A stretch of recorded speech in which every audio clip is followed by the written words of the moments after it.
So this is a question for me personally. What do I do to prepare for a meeting? And while it's a very broad question, I'll try to answer it generally speaking, I guess. I guess it just kind of depends, right?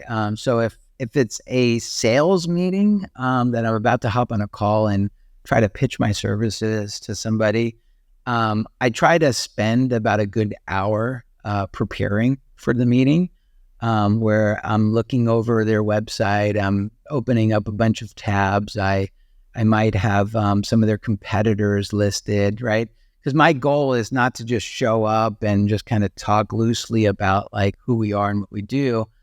I prefer to educate. In fact, I'm not really selling. At the end of the day, I'm just so passionate about SEO that I jump on a call and I'm just excited to talk about what I love. And so at the end of the day, if I can kind of add value to the person that I'm speaking to and educate them, and whether or not they hire me or not, that's a whole different story. But if I leave there and they are armed with more information and empowered, I feel good, right? So that's how I would handle that call.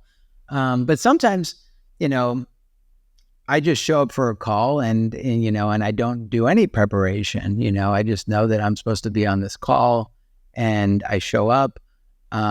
I try, one thing that I try to do is I try to kind of remain engaged to the call. Like it's very easy. I've got 3 monitors and there's all kinds of things that are happening. And it's so easy to kind of multitask or think you could do that and get distracted.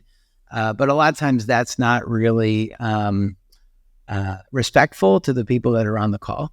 So I try to not do that. But sometimes emergencies come up and I apologize and I take a phone call, whatever else.